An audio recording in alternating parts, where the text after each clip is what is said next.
What's up, Illuminaires? Welcome back to a very special edition of bonus content here on the Rules of Villainy channel. I, of course, am Brad, aka the Mayor of LORCANA, and I am excited to bring you a second half of something me and Chip here started just a few weeks ago before Whispers in the Well hit the shelves. We were talking about this IP Gargoyles, and Chip here, as you may know as Gargoyle Glimmer on Twitter, is our resident expert, and I was happy to have him on talk about our predictions about what the Gargoyles were going to be, what they were going to do, what colors they were going to land in, and this time we're going to see what we got right, what we got wrong, and what we missed, and go into the deeper meaning of the lore and everything on these cards, and see how excited Chip is finally getting to play with Gargoyles. How you doing tonight, Chip?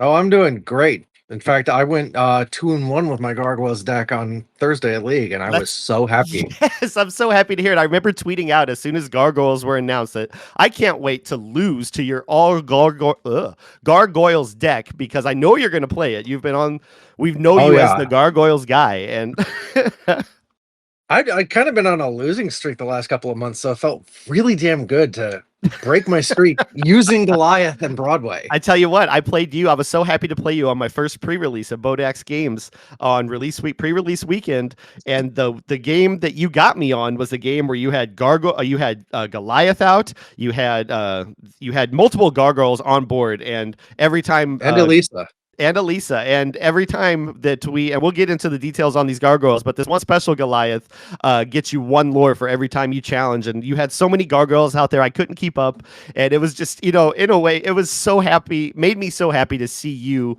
living the dream that we, at one time, weren't sure if we were ever going to see here in Disney LORCANA, and here we are today, man. I'm so excited. I know that you are as well, and I really want to dive into the results of our last video if you're ready to do that. Yeah, I am. One thing I know we got right was I predicted steel would be the primary color, and it was one half of our primary, or 1/3 of our primary colors. That it was. I was excited to see most of. Should I say most? It's a number of them. At least 5-6 cards I think made it into steel. The most out of any ink color that we predicted, and everything in general. But what was really surprising to me was that we predicted a lot of Sapphire, and we didn't get any of it because we know the detectives in the game or in the show. We gave them a lot of credit for being the Sapphire color, and we didn't get a single one of those. No, but what's really interesting is that Elisa is now the only ruby detective in the game. Yeah. There are no other Ruby detectives. She made it into detective, or into Ruby as a detective, and I think Broadway, is he labeled as a detective or not? Did he get that? He's not, at least not yet. But if you look at the background of Elisa's card, you can see him in his trench coat and fedora that he wore in one episode. So we may get a Detective Broadway in the future if that's a tease right there. Yeah, I would almost expect it at this point, as much as we leaned on that in the last one, and how funny that sounds. Now that I've started watching the show, Broadway's one of the ones that I kind of lean to the most. I like him quite a bit, so I do want to see more Broadway cards. But oh yeah, I would love to too. One thing I didn't even mention during our video last time is that Angela, who didn't get a card this time, but I'm not that surprised because she's a season 2 character. Angela and Broadway are dating by the end of the series. Ooh, okay. Well, I can't wait to see how that develops and if she makes her way into the game. I know that was one of the bonus picks. I think it was one of the last picks of the main picks that we had, but that's one of the misses. Yes, but I'm not that surprised about that one. Like I said, she came in mid-season 2, and all of the cards that we did get are characters that debuted in season 1. That checks out. That makes sense. And I think they did a really good job with all of the cards, spreading them out. We have 3 primary colors in Amethyst, Ruby, and Steel. And they put a lot of the abilities into the game, too, onto all of these. We have Challenger, we have Evasive, we have Reckless, we have Bodyguard. We have the new Alert. We have Alert on Lexington. But yeah, I'm really enjoying this and having a great time with it. I think it's a good time. We should probably start breaking down these cards. What do you think? Sure. Righty. Yeah. let's go ahead and start with the ink colors, at least in ink order. We did miss on amber. We've selected, we did guess one card. We were expecting Hudson maybe to make it into amber. He did not. So there are no amber gargoyle cards yet in the game. So we're going to be starting out at amethyst, and we have Demona, Clan Betrayer. Yep, this is just a pretty basic card. It's just or Betrayer of the Clan. Challenge. Yeah. Yeah. She just has Challenger and the Stone by Day effect. She's got a really cool gun, too. Is that something I'm going to have to be on the lookout for as I progress into the show?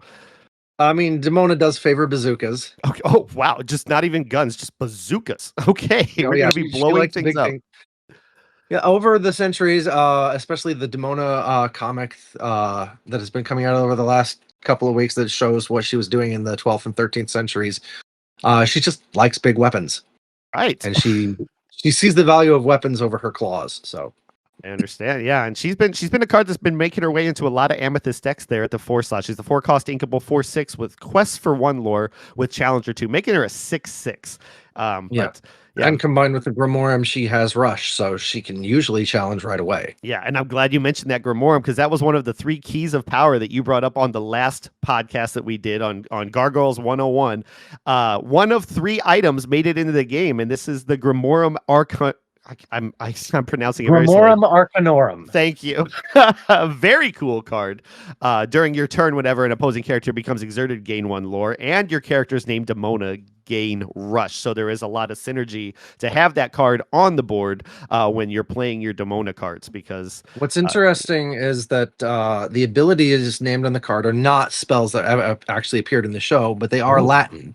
Okay. And all of the spells in the Grimorum that we've seen so far are Latin spells. And the first spell ability is Doctrina Adductor. I have no idea if I'm pronouncing that correctly. But translated, it means introduce the doctrine, which basically just explains the ability right there. You get the lore for doing the stuff. Checks out. And the second one, Celeritas, just means swift. Gives Demona Rush. That makes sense. I think the development team did a really good job at naming those abilities and keeping within the theme of everything being Latin in that book. That's props to them for getting that right. That's really cool. And I think that's a point for you as well, for sure, for calling this book out. We did see her holding it in the pack reveal, right? Being one of the pack arts of the game, but to be an actual item in the game is very cool as well. And, speaking of spells from the Grimorum, the cantrips have been spoken for Coldstone. That's the name of his ability. Oh, yeah, you're right. Yep. Coldstone was another one. He was one of your bonus picks. I didn't realize that was one of my bonus name. predicts. But that is so cool. That's basically the phrase that Demona said right before he was brought to life in the season 1 finale. Okay. And the flavor text on him is the book icon, indicating that it is a canon quote, not a something LORCANA original. Yep. That is exactly what Xanatos said right before Coldstone was brought to life. It's alive! I've always wanted to say that. Yeah, I knew that. I was actually gonna indicate, that I could tell as a somebody who hasn't read or watched the show. I love that they use the iconography to let you know this is a actual quote from the show. And I was actually gonna quiz you, or not actually quiz you, but just verify with you that I knew that you would know that anyway, whether or not you knew the iconography. Yeah. In my recent rewatch, I came to realize I have the whole series memorized by heart, and I find myself mouthing the words along. I have actually wondered at times as I'm watching the show, like how, when you go back to it, do you come back and watch specific episodes, or how much of it you would have memorized? Because I have my shows and my movies that I know the whole, I could, as things start to develop, like I'm just reciting it in my head. And I'm like, this is how Chip watches Gargoyles too. It's absolutely. It is very much how I watch the show. Which is also great because I've got comics that are giving me new content that I don't have memorized yet. So it's both. I love that for you. What do you think of this Coldstone card? 5-cost uninkable, 5/4 that quests for 2. And whenever the ability that you mentioned, the cantrips have been spoken. Whenever you play this character, if you have 2 or more gargoyle characters in the discard, you gain 2 lore. Coldstone's really interesting as a card because they really thought out his ability. And there's going to be some major spoilers here involving Coldstone. But when you play this character, if you have 2 or more gargoyles in your discard, you gain 2 lore. This is because Coldstone is not made of 1 gargoyle. Right. He is a trio of gargoyles who are Oh. shattered during the Wyvern massacre, and pieces of his body were put together to make the cyborg. Yeah, I knew that This is was also built. why he doesn't have. This is also why he doesn't have the Stone by Day ability, because he's a reanimated cyborg. He's actually still stone. He never stopped being stone because permanently stone. because he was killed while he was stone. And the gargoyles don't typically have names, but in the script there are names for the character, so I will use the script names to describe him. Othello is the main Coldstone body. Okay. Not actually his name, is just in the script so they can keep track of him. Sure. His mate Desdemona, and a gargoyle by the name of Iago, who was basically Desdemona's stalker. Not the And parent. all three of their shattered pieces were used to make the Coldstone shell. Okay. So that's why 2 extra gargoyles in your discard gives you the lore. That's actually because really cool. He's made of 3 gargoyles. I like that a lot. And while all of the characters that we got in season or from season 1, all of them made references to stuff that happened down the line, like with Coldstone. Interesting. That's just another testament too of the thought that goes into these cards and the love. They talk about it on the Lorecast when they were building Powerline in one of the Lorecasts, and now when we're talking about their gargoyles in one of the most recent one, is that they actually put the thought and effort into making sure that these, I hope that you agree that these cards match what you expect them to do, right? Something that may show up later on down the line is that Xanatos would eventually build robot bodies for the extra 2 souls inside Coldstone and have those souls transferred to those bodies. So Coldstone's mate would become Cold Fire, and Coldstone's mate's stalker would become Cold Steel. Cold Steel. I would love to see those guys down the line having both the robot and gargoyle and maybe even ghost categories. Yeah. Because they are all 3 of those things. Hudson at one point even calls Cold Steel a metal ghost. That's pretty cool, and I wouldn't be surprised either. That sounds right up the alley of what they're doing with these gargoyles already, and it's exciting to think about. Before we press on to another color, we did skip over the other Demona card, the one from the pack branding, what we see on the packies in the early releases. Demona, Scourge of the Wyvern clan or Wyvern clan. How do you pronounce that correctly? It's Wyvern. Wyvern. And you are holding the enchanted Demona in your hand right now, which I'm so happy you have. That is incredible. Yeah, and in a couple of weeks I should have Goliath. I heard I don't have him yet. I heard there's a transaction happening, a trade perhaps that Goliath. One of our newer players in the area found the Goliath, and when he was trying to move it, we knew just who to call, who was going to cherish that card forever. And I'm so happy you're getting it. Shout out to Ethan if you're watching. Thank you on behalf of Rules of Villainy for making that trade possible for Chip, because I know he's going to love that. So Demona's ability, the Ad Saxum Commutate, which exerts all of your opponent's characters, that's a spell she cast in season 2, or at least one line from a spell she cast in season 2 called City of Stone, in which she turned everybody who saw and heard the spell at night to stone.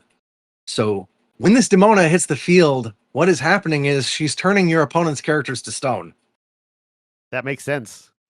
Because as you mentioned, all the gargoyles characters, with the exception of Coldstone, has the Stone by Day ability. If you have 3 or more cards in your hand, this character can't ready, and that applies to every other gargoyle. And then when Demona comes out, exerting all of the characters, even if they're gargoyles or even if they're not, is essentially anyone who saw the spell turned to stone. Yeah, that is so cool. But another interesting thing to mention is that Demona has the Stone by Day ability, but she doesn't actually turn to stone anymore. Yeah, now, throughout season 1 and for most of her 1,000 years of life, she did turn to stone. But in season 2, in an episode called The Mirror, a curse was placed on her that turned her into a human during the day instead of a gargoyle. Wow. So I imagine that future versions of Demona may have another ability that isn't the Stone by Day, and we'll bypass that. Something to keep an eye out for. And I do remember from our pre-show talk here, I believe the Mirror is what you have playing in the background right now. So a keen eye might actually see a human form Demona, maybe. She does appear at the end of the episode. Oh my goodness! So keep an eye out here. Maybe we'll get to see that as we progress through the rest of these Gargoyles cards. How do you feel? You want to move on to Ruby here? Because ruby is Yeah, I'm about ready to move to Ruby. yeah, ruby is a color that we picked correctly for one of them, but we got a For lot more Brooklyn, yeah. ruby than we expected. So let's start with the one that we got. We have Brooklyn. He is a 3/2 2-cost evasive that quests for 1, and just the Stone by Day ability. If you have 3 or more cards in your hand, this character can't ready. How do you feel about this Yeah. card? I think it's pretty basic card. I like that Yeah. it's evasive. So It's hard because to of how I'm sorry. it's not as weak to the Stone by Day ability as some of the Sure. other characters are, just because the evasive remains. So Sure. It's one of those things too that I had a hard time, especially in our sealed matches and just any kind of limited format. To playing him on curve on 2 is kind of hard because when you're questing him on 3, unless you have a way to dump another card, I found a lot of times he wasn't readying again. While he was probably safe from being evasive, I was like, wow, I'm actually missing a turn of questing or doing anything with him because I have too many cards in my hand and he's still in stone form. But I do like the art on it, and I think that Brooklyn is one that I've also enjoyed on the show so far. I think one of the early episodes he tries to hail a taxi, and I just chuckled to myself. So I was like, this is absolutely insane, but very cool. It's also neat that his version name is the second in command, since he doesn't get named second in command until season 2. Okay. So that's another thing where the character appeared, but they're referencing things that come down the line. Sure. So yeah, we're kind of in that range of first, second season, kind of, how to title these cards. I guess maybe there'll be some other versions of them too that'll align with earlier versions. I'm not sure, but I'm expecting to see a lot more. I would like to Gargoyles. see a Brooklyn that aligns with some of his later versions, actually, since he's got a complicated story starting in the comics. Okay. I'd love to see some Floodborn versions of his future self.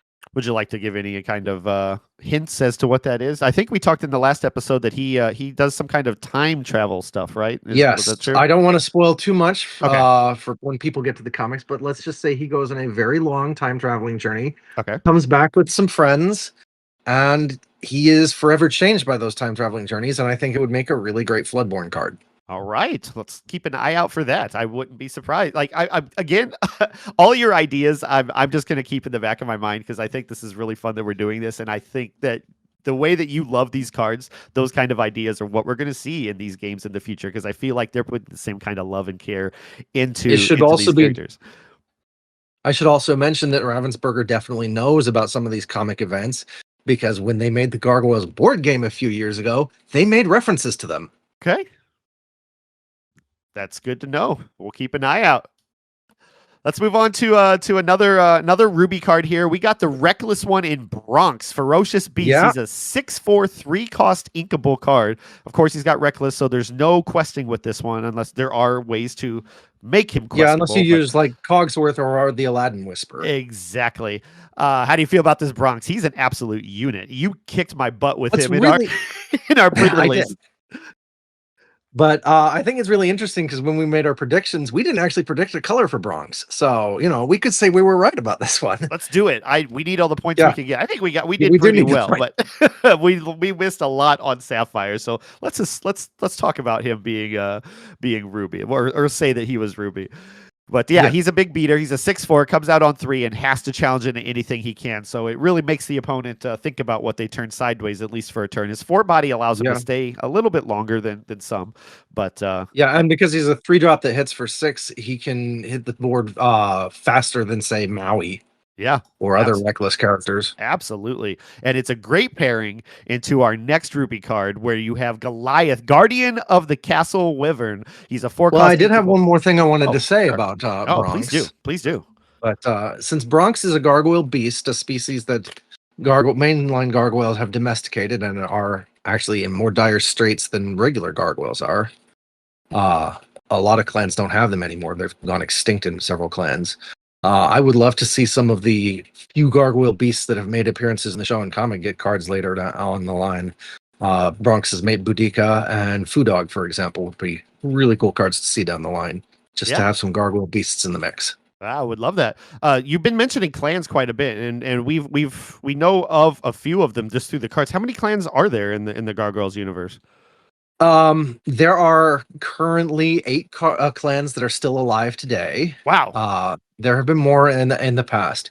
Gargoyles largely went extinct around the world because of human actions, but a few enclaves have managed to hold on, including some rather large ones. The biggest ones that we know about are in London and in Ishimura, which is in Japan. Okay. Very cool. So we can expect Uh, multiple clans showing up in this game, and hopefully, as time goes on Hopefully, with and we could also see some of the clans that have gone extinct show up as well, because they're characters that could be ink cast as well. Yeah.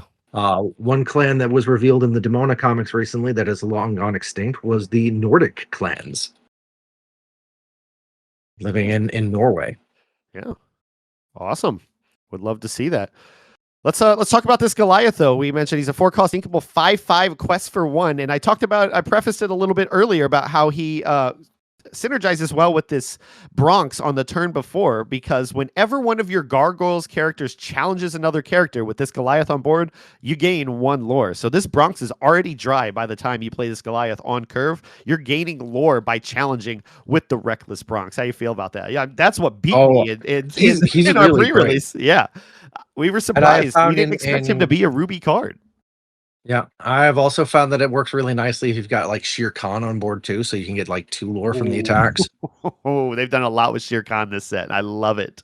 Oh yeah, like I've built a Ruby Steel deck that it's not quite ready yet, but in my playtesting, I've played Shere Khan, I played Goliath, I've had Bronx hit and get me 2 lore. So yes, that's amazing. I love that synergy there.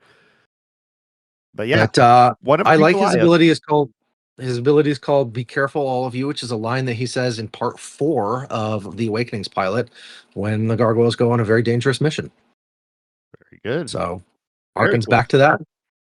And I like that he's the guardian of Castle Wyvern. Yep. And he's basically telling you, be careful. I'm going to get lore from you, but be careful when you're out there swinging. I love that. That's great. All right. I think that's it. Or that's it for the Gargoyles in Ruby, but we do have Elisa. Maza. Yeah. Tell me about her. Well, her effect is just called Special Detail. It's got 2 or more other characters in play with 5 or more. She quests for an additional 2. So Bronx, Goliath, Elisa. Yeah. Right there. Right there. She's a 3-cost uninkable 4/3 that quests for 1. And as Chip said, an additional 2 lore with 2 more characters with 5 or more strength on board. Tell me about this flavor text. Now you can let me look this place over, or I can come back with a warrant and a lot more cops. Your call. Do you know what she says that in the very second episode in her very first appearance? Of course you know where it's from. I love it. Yep. It's a canon quote again. Yep. I also think it's really cool if you look in her background. She's got Broadway in his detective outfit and Lexington investigating as well. Just really interesting. Now, is that she and Goliath are the only heroes in the Gargoyle set? Like most of the other characters have been allies. That makes sense. Yeah. I got a question. This might be a silly question. Is that tank the same tank we saw Coldstone in our previous discussion? Looks like it. Like that's not actually something direct. Well, I don't want to say it's not directly from the floor. It looks a lot like one of Dr. Severius's cloning tanks, which show up in season 2. Okay. I wouldn't know. I haven't gotten that far yet. No, you would. It's very, very late in season 2 that we actually see these. Yeah, awesome. All right. Well, Eliza made it in. We got the Elisa wrong. Or Lisa. I'm so sorry. I know from the last video that I should know better by now. I apologize to all the Elisa fans out there. It's strange that a lot of people will watch the show, hear them say her name out loud, and still say Eliza. I know. I don't know why. It must be the Hamilton fan in me or something. I don't know. I can tell you right now that it drives a lot of the fans nuts. Oh, they hate me right now. I got to win them back. They're not hating you. They're just confused. Trust me, there's no hate there. It's all confusion. Why? Yeah, I don't know. But let's move on. We got one more here in Ruby, and that, of course, is David Xanatos, Charismatic Leader. And I've been having a lot of fun with this card in my Amber Ruby Simba deck. We can talk about that another time. This is a 6-cost inkable 5/5. He is a Charismatic Leader. He is a villain card here in the Gargoyles, and he has Learned from Everything.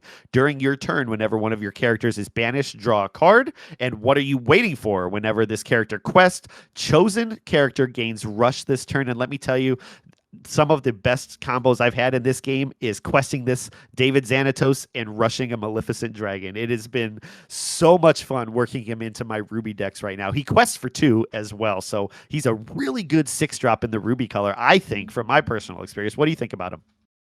He's great. For one thing, he also will boost Elisa. Oh yeah, Yeah, he'll trigger her abilities. But like once again, he's a very good reference to how the character thinks and operates. Xanatos is not like nearly any other villain in fiction. He's very intelligent, very pragmatic. He doesn't get angry at minions for losing most of the time because his minions do not lose. He hires competent people. You know that famous internet evil overlord sure. list that people talked about? I'm pretty sure he wrote that list. He's got He his just own knows what like, he's doing. thing, right? Like the Xanatos effect, The or- thing is that his goal has never been world domination. He dominates as well as in under the current system. He's a billionaire. He can buy Scottish castles and have them built on top of his skyscraper. yeah. He's not into world domination. He's into the idea of gargoyles protecting his home, and thus he wants to own them. And he seeks immortality. Sure. Those are his two primary goals. They're pretty good goals to have. Yeah, and unlike a lot of villains, he gets married at the course of the series and has a kid. Oh. He prioritizes his family, but he is amoral. He doesn't have any scruples. He might have some lines he doesn't cross, especially later, but he is pragmatic villainy, and I think I mentioned it last time, but basically by the end of the 65 episodes of the show, he has gotten one of his goals. Interesting. We're gonna have to get there. I'm gonna spend more time watching this show because the more I hear you talk about it and how just you describe things and just the gargoyles, the characters, and how much you love them, it makes me just like, why don't I just sit down and not waste a day, but spend my day blitzing through these, because everybody around me is telling me how great this show is, and I'm not spending putting the time into it. They'll learn from everything. Xanatos does learn from everything that he does. At one point, very early on in season 2, Elisa declares war on him, and basically he neutralizes that personal war between them by the end of the series. Like, he takes threats seriously. He understands his enemies. There's one point very late in season 2 where he actually says, "This is my first real stab at cliched villainy. What am I doing?" I love that. That is fantastic, right? He's never done cliched villainy before. It's just wow. He is not a cliche. He is a very intelligent, very smart villain that usually wins. You only see him really exasperated at one point through the entire series, and spoilers, the gargoyles did not cause that exasperation. Interesting. I'll have to figure out where that's at. I'll see it. Oh, you'll know it when you see it. Yeah, for sure. While we're on David Xanatos, why don't we move on to Steel? I think we're done entirely with Ruby there. Our next color is going to be Steel. David Xanatos has his own card there as well. He is the Steel Clan leader. He's a 3-cost inkable 3/2 that quests for 1, and he has a minor inconvenience. When you play this character, you may choose and discard a card to deal 2 damage to chosen character, with a flavor text, an original flavor text for the game saying, "A plan only fails when you don't learn from it, and my plans never fail," as we just discussed just a little bit ago. His plans do not usually fail. He knows what he's doing. He does learn from everything that goes down. And something that we didn't bring up last time is that Xanatos has got this huge man crush on Goliath, and he's built his Steel Clan robots to look like Goliath, and even his suit of armor, which is what he's wearing there. Very similar. That's his suit of armor there, and you can tell it's him. He dresses in the red while the Steel Clan are in gray. Okay. Yeah. So nothing like alerting your enemies which one is the most powerful in the group of gargoyles, steel gargoyles you're about to face. Oh yeah, they make note of it the first time they encounter him in the armor. They assume he's just another Steel Clan robot, but they make note of the one in red is like, that one is really kicking our butts more than the other two are. What are your thoughts on this card? Are you what actual colors gargoyles are you running in your gargoyles deck? Is it Ruby Amethyst or Ruby Steel? I'm working on a Ruby Steel deck right now. The deck that I won with is a Sapphire Steel, since I tend to favor Sapphire anyway. Sure. Yeah. And Lexington and Broadway being allies synergize really well with the Jasmine card I already liked to favor. So perfect. That makes a lot of sense. I know how much you love Jasmine as well. How do you feel about this card? Do you? I like it. It's a great way to deal with certain evasive problems. Sure. And because he's a 3-drop, he can hit the board pretty early on. He can. Do you? I talked about it a little bit in the. Actually, by the time this comes out, the meta report will be out. But he's making his way into some Amethyst Steel decks, and I know Andy doesn't favor discarding your card, especially this early on, when a lot of times a meta deck like Amethyst Steel needs to keep its hand. It can replenish its hand quite a bit, but discarding a card on 3 kind of feels bad. But it might, that 2 damage might help alleviate some of that board pain that you might be dealing with. And I found him really successful in Limited. We were going back and forth. I think every time I drafted or played Sealed, I included this card for that extra, basically fire the damage or fire the cannons for a discard, right? So, yeah. Pretty I believe I used it against you as well. Probably did, yeah. I absolutely love it. When I was building our sealed deck, obviously every gargoyle card that I pulled went into that deck, and then I built everything else. And I wouldn't expect. I only wish I pulled more. Yeah. All right, let's move on to the next one. One of our misses. We did pick Hudson to be in the game, of course, determined reader, but we chose him to be Amber. It was more of like if there is an Amber card, this is probably going to be it. But keep in mind, we did not know what. I thought he was the most likely, at least out of the Manhattan clan, to be in the Amber, just part of his nature. Sure. But this card really made me tear up when they revealed it, because he's like one of the best references they've done so far, determined reader. And his finding answers ability.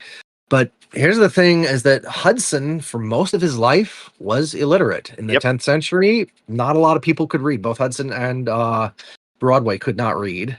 And when he woke up in the 20th century, he was kind of ashamed of that fact and kept it hidden from the clan for a while. Yeah. And eventually he met a blind author named Jeffrey Robbins, who told him that it's never too late to learn how to read. It's only a shame to stay illiterate. And so Hudson, 1,100 years old, finally taught himself how to read. Yeah, I heard. If you can learn to read after 1,100 years, but yeah, no, I've heard it's very powerful. I know it's early on. It's in the Awakening saga, I believe. Though that long. No, it's in early season. It's in early season 2 that we learned that he was illiterate. But does he learn to read early on in season 1? No, season 2. Oh, wow. Okay. Jimmy's a lot farther than I thought he was, because he posted in the Discord how powerful it was when he got to that moment. The episode is called A Lighthouse in the Sea of Time. Okay. And it really is a very powerful episode. Yeah. Both Hudson and Broadway never learned to read in the 10th century. And when he got to the 20th century, he didn't think it was important for a long time.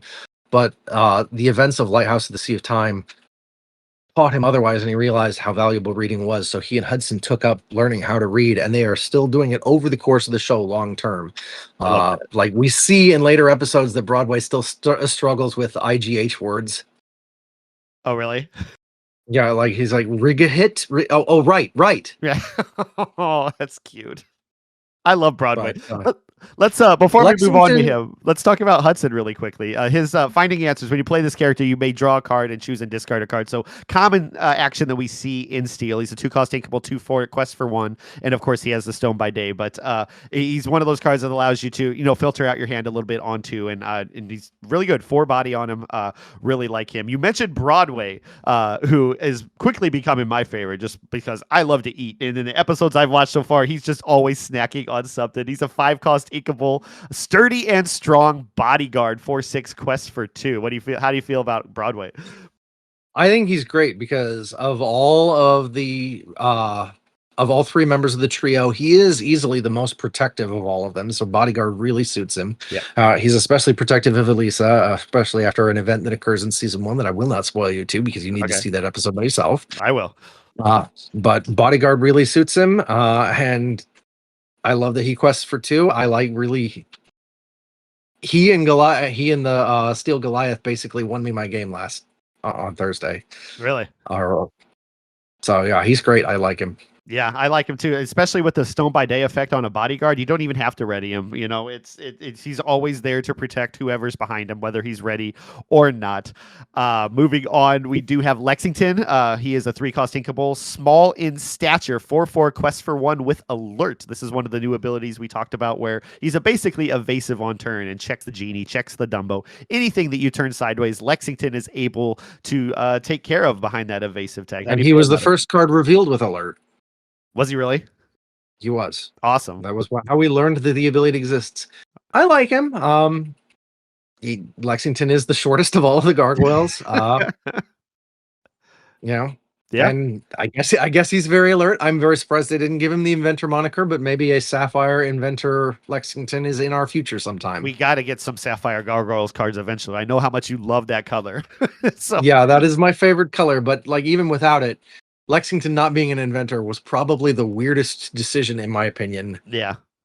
Well, they'll In that sense. hopefully they'll change that up in the future. They'll certainly going to get more Gargoyles cards as time goes on. But let's move on to the big one in Steel that I have only pulled one of, and I wish I had a lot more. We have Goliath. He is a 6-cost 6/5 who quests for 2. He is the clan leader, and he is his ability is Dusk to Dawn. At the end of each player's turn, if they have more than 2 cards in their hand, they choose and discard cards until they have 2.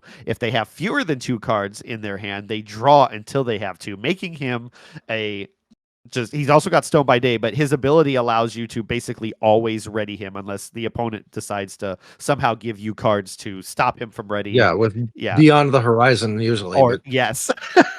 But he is an absolute beast on board and such a fun card. And you have a little anecdote about him as well here in the notes that he is the only Dreamborn in the set. That is correct. All of our characters were Storyborn except for him. He's our only Dreamborn, our only what if imagination enhanced gargoyle. I think that's actually kind of funny because a lot of gargoyle fans, are really insistent about the canon as created by the show creator Greg Weisman. Sure. So it feels right to me that any Illumineers that were drawn into the world of Lorcana would make a bunch of Storyborn gargoyles and not even bother with Dreamborns. Yeah.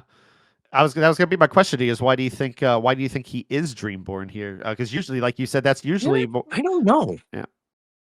You just don't know? No, I think he's really cool. He's definitely a badass card. He's been the icon of my Glimmers of Gargoyles profile pick. The enchanted one, right? His enchanted looks fantastic. Absolutely. It's just a great looking card. At this point, I have pulled 5 of them myself. You pulled 5 of the base card? Yes. Wow. Yeah, 5 of the Goliath clan. 1 foil and 4 non. I have 3 in my Sapphire Steel deck, 1 in the Ruby Steel deck that I'm still working on. Yeah. And 1 in a tricolor 100 card deck that is a personal format for my locals. Awesome. And you're about to get the enchanted, so you're gonna have the whole shebang. A play set, an enchanted foil, and the enchanted. And I couldn't be happier for you. Yep. But he's really cool. I think he's my favorite card in the game now. Okay, that makes sense. Just neatly edging out my the Saf Steel Jasmine that was my favorite. I knew you were going to say Jasmine. Oh yeah, naturally, my Saf Steel deck has to have both of them. But he is such a cool card, such a good card. Pretty much bypasses the Stone by Day ability, like you said. I got to ask you, and I don't know what the answer is going to be. Are you going to play the enchanted? Or is that going to be locked? If I can get more than 1 enchanted, I will play it. Okay. Like I will have 1 for keeping and 1 for playing if I get a second. Yeah, that's just personal preference. Just whatever you're comfortable doing. I know a lot of people who like to show them off. I know a lot of people like to collect them. I wanted to see what side of the fence you were on. I don't usually play enchanteds in my deck. I have 10 enchanteds right now. Yeah. But I don't usually play them in my deck. But I feel like if I got multiples of either Demona or Goliath, I would play 1 enchanted in the deck and keep the other. That checks out Out of it. Yeah, that's right. I love when I see those shiny cards hit the table, except when they're beating me. So just messing with you. We got one more gargoyle specific card here in Steel, and that of course is Castle Wyvern above the clouds. It is the one location that was included in the Gargoyles franchise here. It is a 2-cost inkable 1/5. That means 1 cost to move the character, 5 willpower on the location, and it has the ability protect this castle. Characters gain challenger +1 and resist +1 while they are here. And it also gains you 1 lore at the start of every turn as long as it is on board at the start of your turn. And I think the art on this is absolutely beautiful. I don't think I even have this card yet. I have not pulled a Castle Wyvern. There's like 5 cards in the set that I don't have yet. I haven't got it yet. Wow, it is rare. It's one of those rare cards that escapes me, and I have one of those every set where it's just uncommon for me to Interesting. Yeah. So how do you feel about this card? I've pulled at least a dozen. I'm running it in my Saf Steel deck as well. I posted on Twitter my ending board for that won me my game on Thursday. And I had 2 of them. I had two of them on board in that game, and they really helped me win that game. Just the resist is very useful. Sure. I can have cards like Goliath, Clan Leader, and Broadway, punching and not taking nearly as much damage while delivering extra damage. It's just a better Maui's Place of Exile, as people keep saying. Yeah, most locations are. I don't think I've ever seen Maui's Place of Exile ever be played, unfortunately. But happy to see a card like this fit into your Gargoyles deck and be useful and not just there for themes. Yeah, so that's really cool. And speaking of the themes, the version name of this card is Above the Clouds. And that's the spell. That's how the spell of Stone Sleep was broken. They were cursed by the Magus to sleep until the castle rose above the clouds.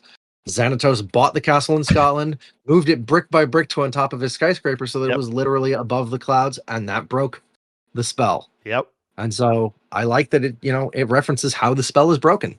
Yeah. I think it's really cool. I love the art on this. I love just like everything about this card. If I ever played a Gargoyle Century, in fact, if I played locations in my Ruby Steel that I'm running currently, this might find its way in there. We might have talked me into that. I do like the closer look at it, but of course I need to get the card first. So, but I think that. Do you have any final thoughts? I think that's all of the Gargoyle specific cards. We do have a couple other cards that we want to talk about as well here on the list. You have any thoughts here? I think that covers everything from what we got so far. I am not going to be surprised if more Gargoyles don't show up in future sets and in future colors. Not at all. Similar to what has happened with other franchises. I mean, when the Rescue Rangers showed up in Azurite Sea, they were only in Sapphire and Amber. And then in Reign of Jafar, we got them in Steel and Emerald as well. Yeah. So more colors could show up in the future.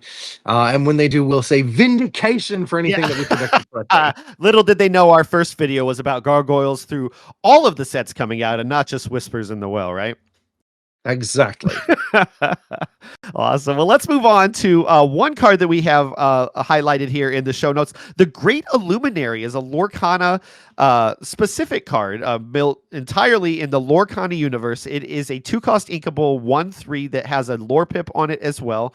It is the Great Illuminary Abandoned Laboratory. Characters gain exert to draw a card while here. And the reason we're talking about this card is because it has the flavor text on here from Elisa saying, remember, we're looking for clues to who tore up the lore book pages.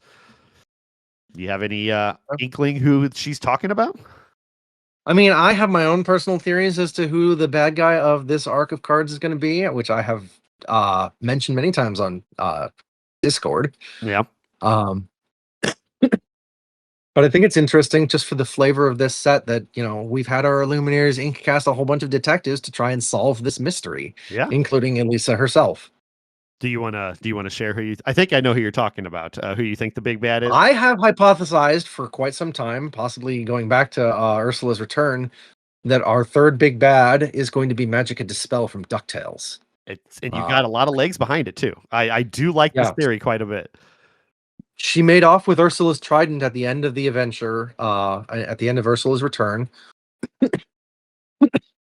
We barely seen her since, but, she was one of Ursula's entangled glimmers alongside Jafar. When Jafar broke free, he stole the Hexwell crown and became the big bad of our second arc. Yep. So it makes a lot of sense to me that she's going to be the big bad of our third arc. They've said in the lore casts that the big bad for this arc has been hinted for in this set, and we got a couple of Magica De Spell cards, at least 3. Yeah. One big shift too. Yeah. Yeah.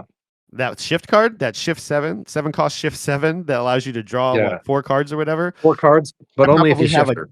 But I have like a dozen of those cards. Like, just give me a Castle Wyvern. So give me some Goliaths. Like, why am I keep pulling this Magica, especially in the sealed format where I don't have shift targets most of the time. I know they exist, but I do like that. You've brought that up before, and I thought that was fascinating for the simple fact that they're paying all this attention to Rescue Rangers and DuckTales and Tailspin and all these brands that they're bringing in. And now with Gargoyles, that it's not out of the realm of possibility in my mind that that Magica could be, somebody that they push to be, the big bad for a set or two, right? So and in the next set, we're getting both Darkwing Duck and Lilo and Stitch the series. Exactly. Darkwing Duck is coming too, so it's like I can't I can't deter from that path. I think that is something that is very much a possibility, and I would like to continue to, be a detective and figure out if we can find more clues along the way of whether or not that's going to be true.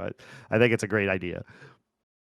Yep. Yeah. So that is it for the cards that we have, but we do have one more that came with every single pack of Whispers in the Well are the lore cards. One card in specifically, number 15, if you want to read that to us. That is a very Gargoyle-centric card, if you have that available. Otherwise, I can do it for you. Yeah. Lab is clear of evidence connecting Xanatos to the Whispers. Recovered plenty of weapons and gear that looked like it could be used to explore the caverns. I recommend we continue keeping tabs. If there's one thing I know about Xanatos, is that he's up to no good, even if we can't prove it yet.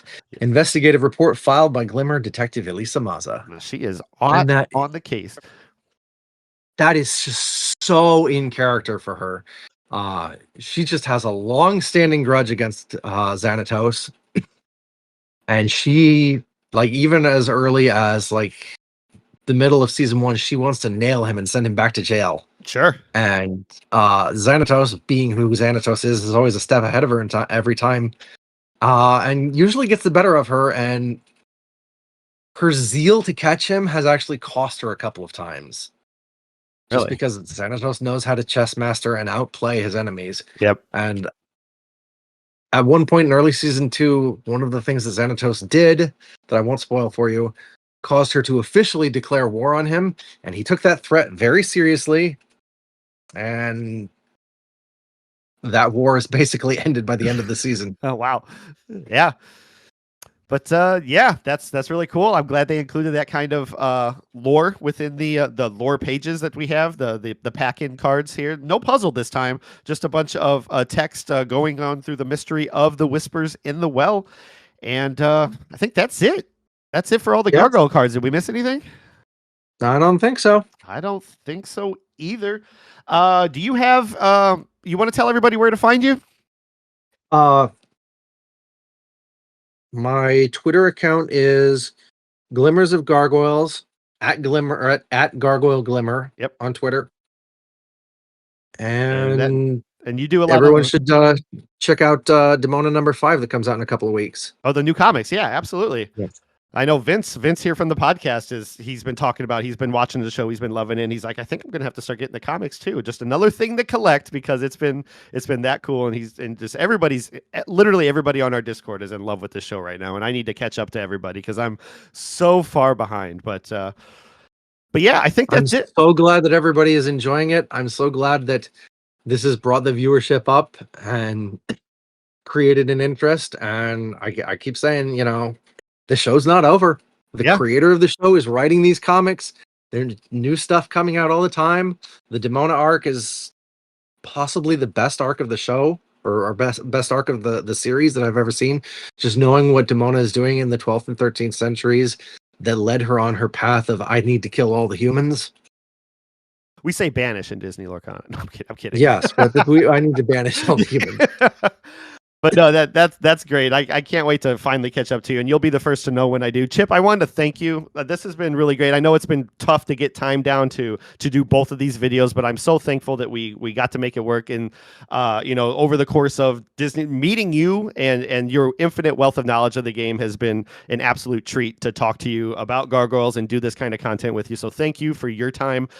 Everybody, please check him out on Twitter. He at Gargoyle Glimmer. I believe I said that right. You're Glimmers of Gargoyles, but you're at Gargoyle Glimmer on Twitter. Yeah, it's confusing. No, you're totally fine. And he's told me in the past he is in charge of the Gargoyles wiki, so all of his work, like he puts so much into the show, and for the love of the show, the love of Disney LORCANA. Well, I'm one of many contributors to the wiki. Like, sure. I want to make that clear. Like, the guy who runs the Voices from the Eerie Gargoyles podcast is one of my best friends. Oh, that's cool. And he's more of the guy who runs the Gargoyle wiki. Yeah. But there's a whole bunch of us. Yeah. Shout them all out. Check them all out on the socials, anywhere you can find them. If you're a Gargoyles fan, you probably already know of them. I hope you found this content helpful, educational, enjoyed it, because I sure as hell had a great time making it here with Chip. And I think that's it. Thank you so much for tuning in. If you like this kind of content, please like, subscribe, hit the bell for notifications for any kind of Rules of Villainy content, and we will see you next time.